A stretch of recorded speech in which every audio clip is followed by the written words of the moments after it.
Mari kita beranjali dan berdiri, kita menyambut guru kita, Yang Mulia Sukong ya, Suhu Andanawira Mahastawira untuk naik ke atas panggung bersama-sama kita. Nanti akan berbagi ya sedikit dalam talk show ini tentang STHB kita tercinta Mahapratnya. Mitofo Suhu, silakan Suhu.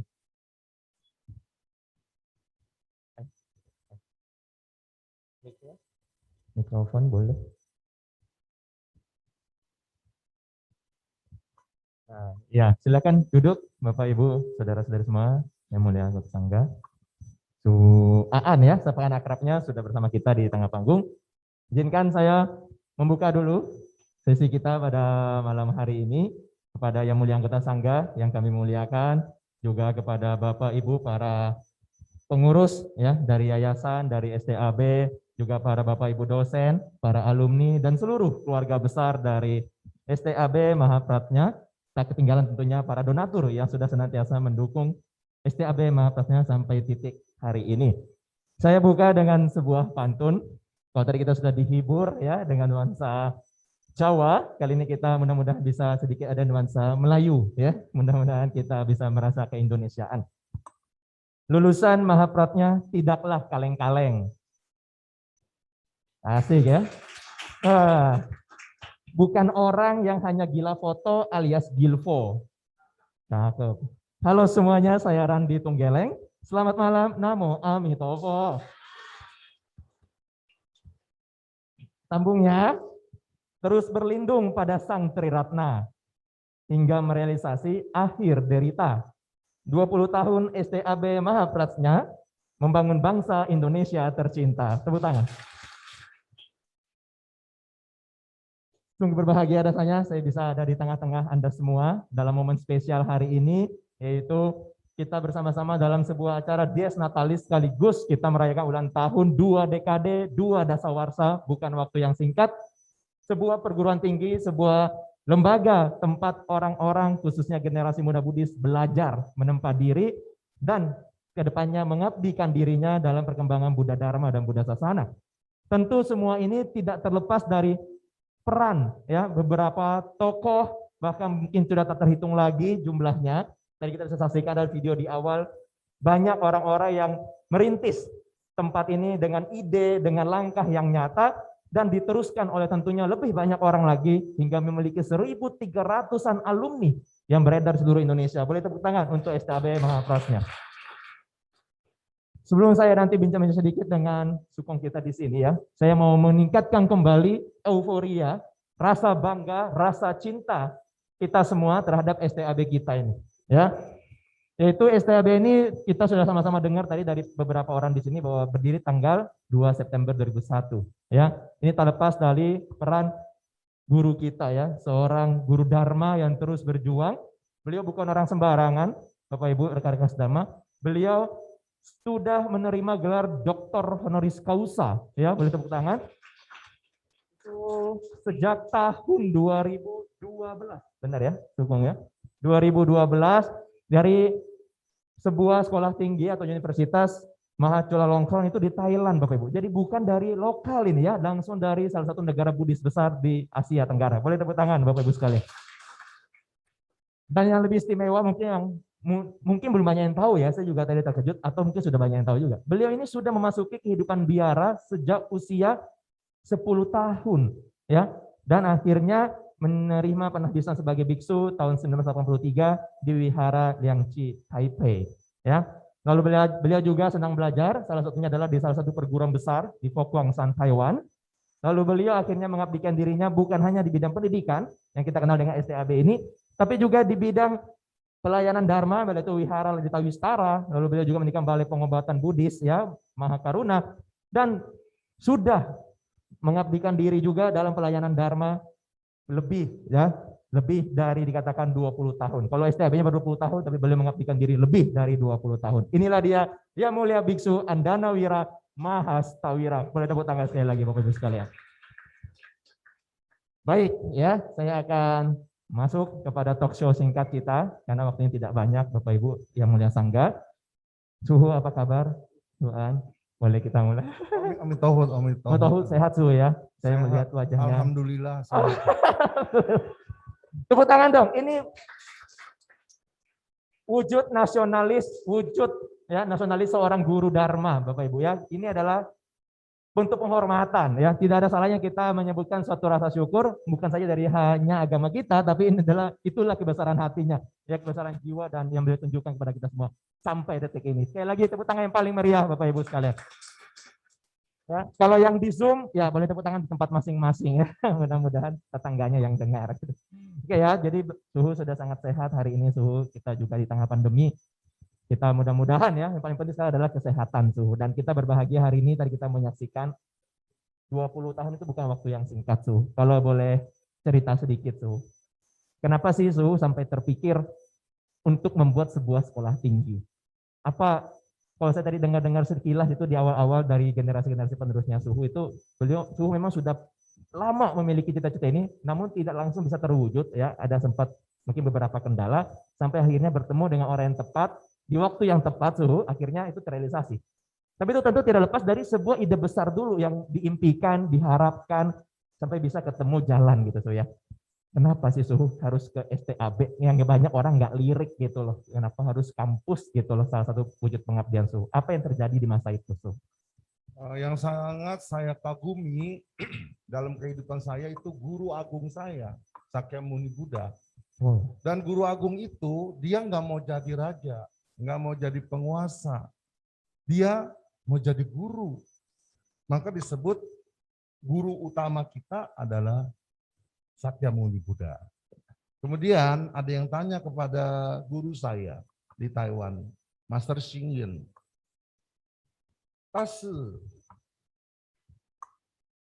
Sakyamuni Buddha guru agung kita itu ibundanya siapa? Ibunda dari Sakyamuni. Semua orang tahu. Sang Buddha Pangeran Siddhartha itu ibundanya namanya Putri Mahamaya. Iya bukan? Master Xing Yun bilang salah. Ibunda Pangeran Siddhartha itu Putri Mahamaya, benar. Tapi ibunda para Buddha itu namanya Mahaprasnya. Boleh tepuk tangan. Betul. Ibunda agung dari 3 masa para Buddha itu disebut Mahaprasnya. Pori-pori-moeto, I, Sansetsupo, 3 Buddha masa itu semua lahir dari Mahaprasnya.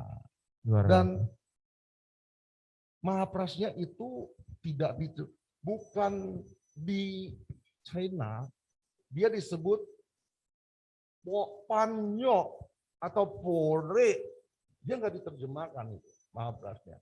Bukan Mahapanya ya, bukan Bante Panya loh. Bante Panya itu bahasa Pali. Kalau kita kan bahasa Sanskerta namanya Prasnya. Jadi bukan Pak Mahaprasnya, Prasnya sebenarnya. Artinya itu bahasa Inggrisnya wisdom. Jadi batin dan lahirnya itu sempurna, itu disebut Mahaprasnya. Tujuan kita dulu pertama-tama karena kita mengetahui guru agung kita, dia melepaskan satu istana. Sekarang istananya berjuta-juta. Putranya dia lepaskan. Sekarang putranya miriatan loh katanya di seluruh alam semesta. Dan dia adalah panutan saya. Kemudian bagaimana saya mengikuti jalur saya waktu usia 10 tahun saya tinggal di situ. Pertama wihara ini dibangun nggak ada semen dulu 50 tahun yang lalu. Pakai apa? Pakai batu bata ditumbuk jadi itu sama kapur diaduk jadi satu atap bikin begitu. Dulu saya bantu suhu. Dan saya bilang, udahlah nggak usah pulang ke rumah lah, kamu tinggal di biara aja. Mau nggak? Saya bilang tanya sama papa saya. Kebenaran betul itu guru saya tanya kepada papa saya, anakmu mau tinggal di wihara boleh nggak? Papa saya bilang suka dia lah. Kemudian suka saya, ya udah saya tinggal di wihara, saya nggak pulang-pulang selama-lamanya di wihara. Dari umur 10 tahun. Kemudian saya meninggal, dan belakang saya kuliah ke Taiwan. Setelah tahun 80 saya berangkat ke Taiwan kuliah. Ya. Dan saya balik tahun 85 setelah wasembada. Mulai bangun ini biara ini. Dan kebetulan pas lagi selesai saya renovasi, Sumata Maitri cukur ya. Sekarang kemarin ini yang cukur yang lagi mahasiswa baru, yang cukur sih 41, yang ketinggalan karena cuma 12. Tepuk tangan dong. 12 itu udah hoki. Saya di Fokwangsan, Master Singin, dia cukurin 200 orang ketinggalan 1. Susah sekali memang, tapi kayak Buddha bersabda, segala sesuatu yang sulit kalau kita bisa melaksanakan dengan baik, kebaikan itu kita pasti bisa berhasil. Kemudian di Taiwan saya belajar, setelah saya lulus, Master Singin tanya kepada saya, "Oh iya, nanti kamu pulang mau jadi apa? Jadi apa?" Saya bilang, saya mau bangun sekolah. Karena di sana juga bangun sekolah dari TK, SD, SMP, SMP perguruan tinggi. Ya, tapi kamu ada syaratnya loh, katanya kalau mau bangun sekolah. Dia bilang syaratnya apa, Tase? Terus siap aja. Yang pertama, katanya napasnya susah. Yang kedua, dia bilang yang kedua, itu bisa bangkrut. Bangkrut, jadi itu apa sih namanya? Kalau usaha bangkrut, bangkrut itu kolaps. Kolab. Terus dia bilang ada yang ketiga. Yang ketiga apa tuh? Yang ketiga itu usianya nggak panjang, katanya, berarti pendek usia. Waduh, saya bilang, saya pikir apa iya sih, saya nggak percaya. Buktinya sekarang saya masih hidup 65, ya kan? Aduh, gitu. Tapi memang Master Singin maksudnya, kamu kalau mau bangun sekolah, makan hati, makan jantung, makan waktu, makan segala-galanya dah. Sekarang justru orang makan kebanyakan jadi sakit itu. Ya bukan? Ya, benar. Tapi memang tujuannya sih dia memberi nasihat sama saya nggak mudah gitu. Tapi STAB udah 20 tahun. TK, SD, SMP udah 31 tahun. 31. Ya. Dan tentu saya di sana kuliah. Yang saya pelajari, agama Buddha kalau mau maju, dia mesti melakukan tiga proyek. Proyek yang pertama itu namanya pendidikan. Pendidikan karena itu jiwa. Pendidikan itu membangun jiwa dan raga. Kalau itu bisa dibangun, yang kedua gampang. Jadi pendidikan yang pertama fondasinya. Yang kedua itu rumahnya. Rumahnya itu berarti dia itu apa namanya, bakti sosial. Menolong yang yang perlu ditolong. Yang ketiga praktekan agama namanya. Jadi itu pendidikan, sosial dan agama itu satu, seperti iman kita, Buddha, Dharma dan Sangha itu satu. Dia nggak boleh kurang, nggak boleh lebih. Kalau lebih jadi masalah, kurang juga nggak lengkap tuh. Jadi bukan permata, sama itu. Jadi pertama fondasinya pendidikan. Pendidikan itu pertama saya selalu bilang, saya sendiri juga mempraktekkan. Kalau pendidikan itu mau berhasil, yang pertama, ya, saya pernah belajar orang Jawa punya ilmu itu. Guru pendidikan orang Jawa itu disebut Ki Hajar Dewantoro. Dia punya 3 sistem juga, disebut Ing Ngarso Sung Tulodo, Ing Madya Mangun Karso. Yang ketiga itu Tuturi Handayani. Yang paling sulit yang ketiga sebenarnya. Tapi yang pertama itu juga nggak mudah. Berarti sebelum kita mengajar orang lain, kita harus membina diri dulu menjadi teladan. Kemudian yang kedua, harus kita rela mendorong mereka maju. Yang ketiga, kalau udah nggak bisa, berarti kita berdoa. Supaya satu-satu jalan, yang terakhir baru doa. Iya, gitu. Dan sebagai penjelasan saya tentang Mahaprajna, sulit sekali. Kita dari pertapa itu Mau mulai memang sulit, harus dibantu para perumah tangga. Maka murid Buddha dua, perumah tangga dan pertapa, harus saling membantu ya. Kalau membantu, maka mahaprasnya akan terbentuk. Kalau mahaprasnya terbentuk, itu setan akan jadi orang semuanya. Akan jadi orang tuh ya. Ya begitulah. Kita cuma berharap mahaprasnya itu namanya Cingcu Yilan. Ya. Cingcu Yilan itu bahasa Mandarinnya artinya yang muda tumbuh ya lebih bagus dari yang tua.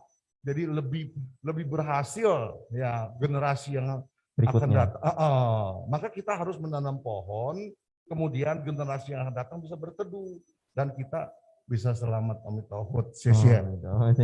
Jadi ternyata dilatar belakangin oleh sebuah motivasi ya, sebuah tekad yang begitu mulia. Kita boleh tepuk tangan sekali lagi oleh motivasi beliau ini ya. Jadi mudah-mudahan ini membakar semangat kita, dan bagi para alumni menyaksikan mungkin dari jauh pun dimanapun Anda berada, ini semacam nostalgia ya, nostalgia yang positif, mengingatkan kembali bahwa alma mater kita, alma mater Anda ini bukan didasari oleh motivasi yang biasa ya, langsung motivasi tingkat tinggi, makanya namanya pun langsung Mahaprasnya. Tadi sudah dijelaskannya, artinya sebuah kebijaksanaan ya. Beliau menjelaskan juga bagaimana itu seperti Buddha Dhamma Sangha yang tak boleh terlepas. Ini motivasi beliau mendirikan STAB. Satu mungkin juga tambahan semangat buat Suhu, umur panjang Amit Tauhud Suhu, sampai Suhu Master Singin pun masih umur panjang Suhu ya, sampai hari ini kan masih juga ya, Master Singin. Jadi ini motivasi buat Suhu, ternyata nggak umur pendek Suhu bikin pendidikan itu ya. Boleh tepuk tangan ya. Jadi walaupun beliau yang bilang, beliau juga umur panjang gitu ya. Ada yang tanya kepada saya, Omi Tauhud apa artinya Suhu? Omi Tauhud itu berarti umurnya nggak terbatas. Udah gitu rezekinya seabrek-abrek, nggak pernah habis. Nggak pernah habis tuh. Nah, dia disebut Omi Tofo Amitabha. Dia disebut sinar tanpa batas. Cahaya tanpa batas ya. Kalau usia tanpa batas itu namanya Amitayus. Ya. Dan Buddha itu namanya gelar. Seperti saya, misalnya saya diberi gelar, ya.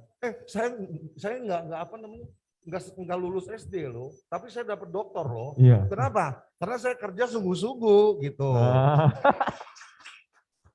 Saya juga belajar sungguh-sungguh. Saya selalu mengharap kepada mahasiswa itu, kita belajar bukannya harus tujuannya itu lulus, bukan. Belajar itu supaya lahir batin kita berkembang dan bisa terang, itu tujuannya. Maka saya selalu bilang, kalau gelap bagaimana Suhu? Gelap satu-satunya mesti namaskara kepada Buddha, minta bimbingan, satu-satunya gitu. Udah gitu, jangan cuma namaskara dan sembahyang doang. Udah gitu turu, wacilaka lah, ya kan? Kalau mau berhasil, mesti rajin belajar. Kalau mau mau sejahtera itu mesti rajin, rela bekerja. Ada yang tanya saya, Suhu, itu susah apa senang? Saya bilang ada senang, ada susah. Kalau senangnya doang, susahnya mau kasih sopo. Ya, senang ya, kita jangan lupa. Susah, jangan putus asa. Terus kita belajar kepada Buddha. Maka saya selalu bilang sama umat, kalau datang ke wihara jangan lihat muka manusia. Muka manusia itu beraneka warna. Kita lihat muka Buddha. Dan saya selalu bilang kepada guru-guru, para dosen, 20 tahun saya selalu peringati. Di sekolah, guru itu harus jadi ayah bunda dari semua murid. Tapi nggak cukup loh. Ayah ibu itu harus jadi guru di rumah. Maka pendidikan itu akan jalan. Kok nggak tepuk tangan sih? Udah gitu, mesti rajin belajar dan rela bekerja. Itu, dan jangan itu sepiing pambri, rameing gawe. Sekarang itu rameing pambri, sepiing gawe. Disuruh belajar, susahnya setengah mati. Maunya banyak tuh. Hah? Maunya banyak. Maunya seabrek-abrek. Kalau bisa itu nggak sehat. Jadi kita belajar kepada Buddha, keinginan kita sedikit, tapi kita kerja kita lebih banyak. Kita pasti berhasil itu. Mudah-mudahan dengan kekuatan Buddha itu, dengan kekuatan Dharma dan Sangha Buddha bangun jiwa kita itu namanya Buddha. Apa itu Dharma? Ucapan kita jangan ngalor ngidul, ucapan kita bermanfaat itu namanya Dharma. Ya. Apa itu Sangha? Rukun nggak pernah berantem. Coba tanya saya Sumatera Maitri pernah berantem lah. Pernah berantem nggak? Coba lihat siapa yang melihat saya pernah berantem masuk Sumatera Maitri. Apa masuk Duta Santi? Nggak pernah. Itu kita berusaha rukun. Kerukunan itu ya disebut sorga di keluarga. Kalau nggak rukun, walaupun dia punya harta seluruh dunia, miskin nggak kaya. Jadi kalau kita mau rukun, pendidikan itu tujuannya membina kerukunan. Kalau kita tidak, tapi kebanyakan orang nggak mungkin bisa rukun. Kenapa? Egois. Rukun itu akan tercapai, surga itu tercapai kalau kita mendahulukan kebahagiaan orang lain. Kebanyakan kerukunan hancur karena kita egois. Selalu harus nurutin kita. Pokoknya gue yang benar, lu yang salah. Lu yang susah, gue yang senang. Nah itu nggak rukun jadinya. Saya rasa Mahaprasnya nggak begitulah. Maka bentuk apa namanya? Tepuk tangan dong. Nggak begitu. Ya. Aduh, karena namanya sudah Mahaprasnya Suhu ya. Kalau masih nggak rukun berarti kan belum mencapai prasnanya gitu tuh ya. Jadi luar biasa. Secara nama memang kita termotivasi ya. Jadi para alumni juga yang mungkin berada di rumah ya di lokasi berbeda. Ini tadi ada sedikit hal yang sangat baik bahwa sebagai guru, karena tentu kita menjadi guru-guru Dharma, baik yang mungkin bekerja di institusi formal di sekolah ataupun menjadi pelayan atau pengabdi dalam Buddha Dharma di wihara dan di institusi Buddhis lainnya. Tadi Suhu berpesan bahwa itu kita adalah ayah bunda juga gitu, ayah bunda bagi siswa, ayah bunda bagi umat Buddha. Ya kita mesti bisa memperlakukan siswa umat kita layaknya anak sendiri yang memang mereka butuh kasih dari kita untuk mereka bisa mengenyam dan menjadi orang yang terdidik lebih baik supaya nanti tercapai apa yang memang mereka harapkan seperti tadi Suhu bilang. Itu juga memang menjadi cita-cita dari Mahaprasnya ya, melahirkan tenaga-tenaga pendidik dan pengabdi Dharma yang punya jiwa seperti itu. Ini bagus sekali reminder dari Suhu pada hari ini ya. Suhu sebenarnya di awal-awal mendirikan Mahaprasnya itu tantangan terberatnya apa Suhu di masa 20 tahun silam itu Suhu? Apakah kalau kita lihat sekarang kan mungkin STAB sudah mulai banyak Suhu ya. Tapi setahu saya di tahun 20 tahun silam itu mungkin ini yang salah satu yang awal-awal di Jakarta Suhu. Tadi saya dengar sejarahnya juga. Apa sih tantangan yang harus dihadapi Suhu di masa itu? Mungkin Suhu bisa cerita biar para alumni juga merasa bangga ternyata ini bukan hal yang mudah, yang jepret langsung jadi Suhu. Tapi ada perjuangan panjang juga gitu. Tantangan yang utama itu sebenarnya pendidikan ya, itu disebut kegelapan. Jadi kita nggak jelas. Kalau kita jelas, ya itu nggak ada tantangan sebenarnya. Maka Mahaprasnya, maka itu disebut Ibunda para Buddha, karena dia jelas. Mengapa alam samsara? Nggak jelas. Jadi dia itu nggak ngerti yang mana yang mimpi, yang mana kenyataan, ya kan? Kalau tantangan di pendidikan itu sebenarnya Buddha itu berarti bangun ya. Kalau kita turu itu bukan Buddha namanya. Kalau kita nggak bangun jiwanya, maka pendidikan itu pertama membangun jiwa, kemudian membangun raga, jangan terbalik. Itu penting sekali. Dan halangan dari membangun jiwa dan membangun raga itu namanya malas. Ya, kita diajarkan bagaimana membuat kebaikan. Di Mahayana itu saparamita, disebut dana, amal, sila, hidup yang sehat,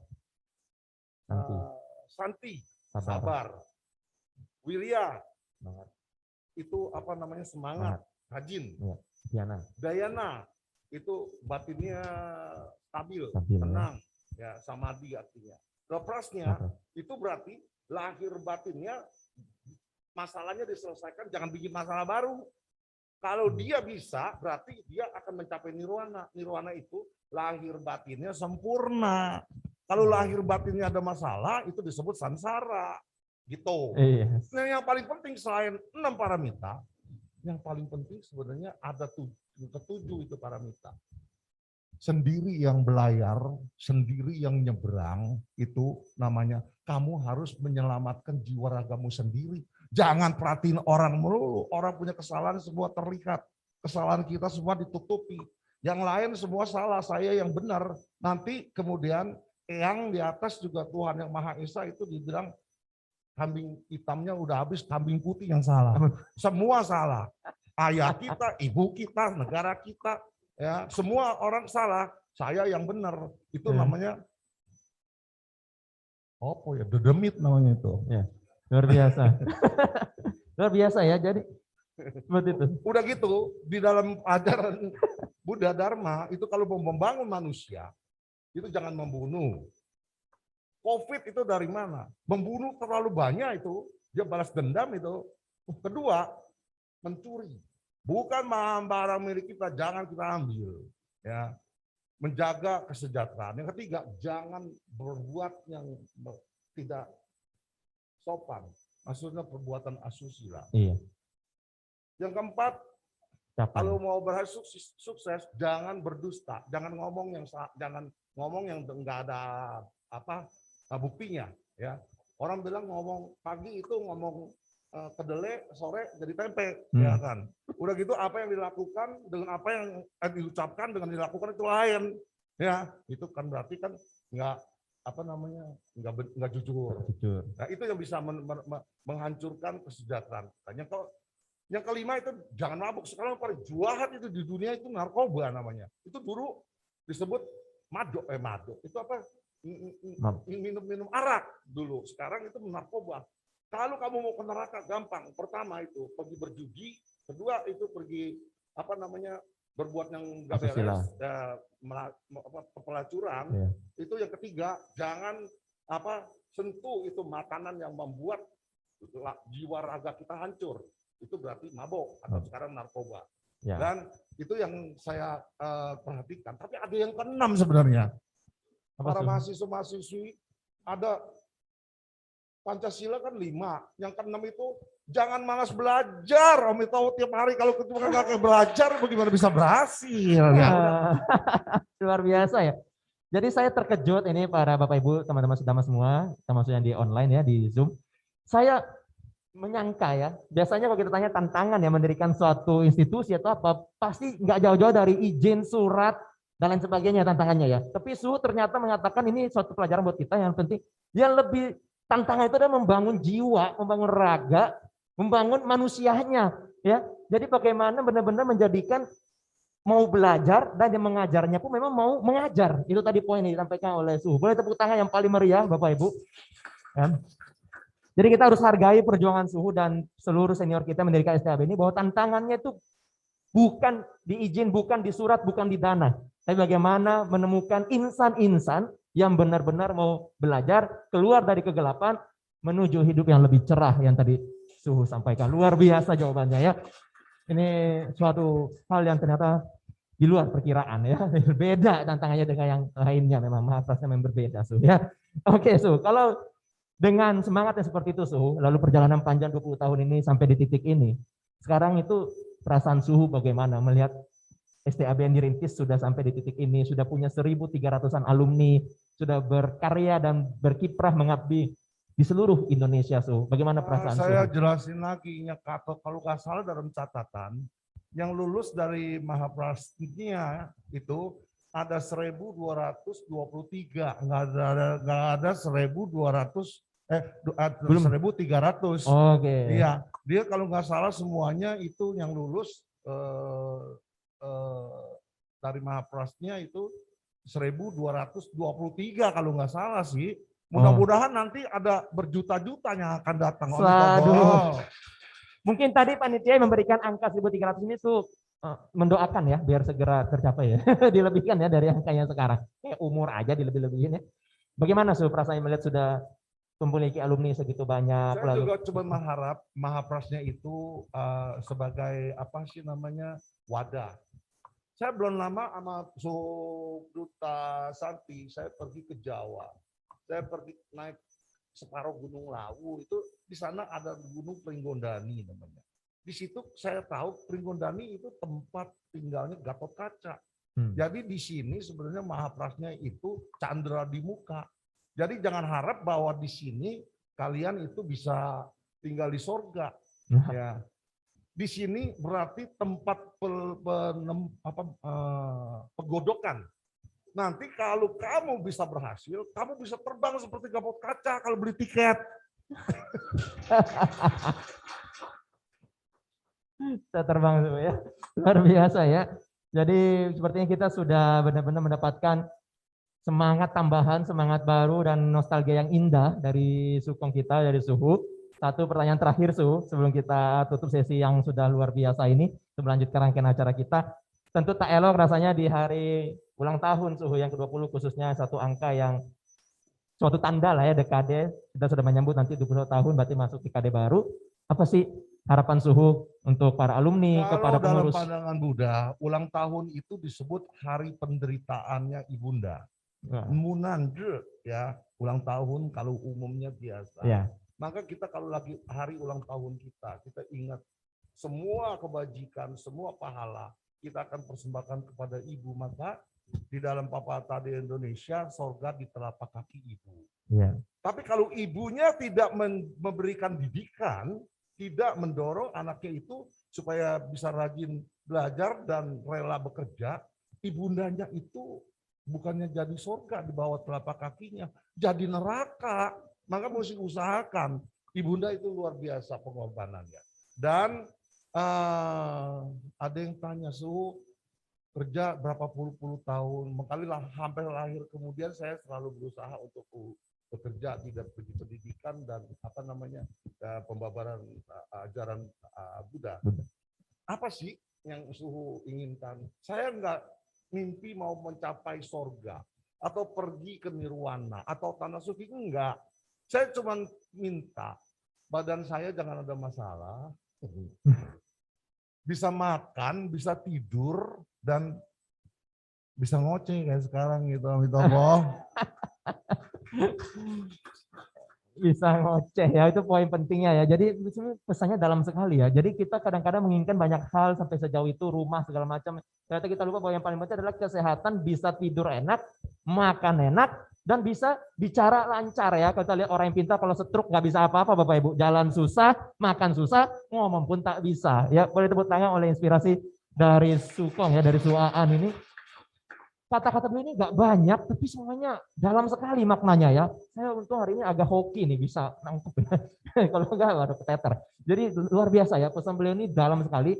Saya tanya harapan untuk ke depan, beliau jawab tentang pesan tentang kaki ya, surga telapak kaki ibu itu, bahwa beliau tadi sudah bilang memang bahwa seluruh keluarga besar STAB ini adalah sebagai orang tua bagi generasi-generasi penerus. Jadi beliau berpesan bahwa anak itu bisa masuk neraka kalau orang tuanya yang nggak benar. Surga di telapak kaki ibu bisa jadi neraka di telapak kaki ibu. Artinya beliau berpesan seluruh alumni STAB Mahaprasnya, seluruh keluarga besar, jadilah orang tua yang baik agar umat Buddha, generasi penerus kita itu dapat benar-benar mencapai surga, dapat merealisasi nirvana berkat jasa Anda semua. Tepuk tangan. Pesan yang luar biasa. Terima kasih Suhu, sehat selalu, semoga STAB ini jaya selalu.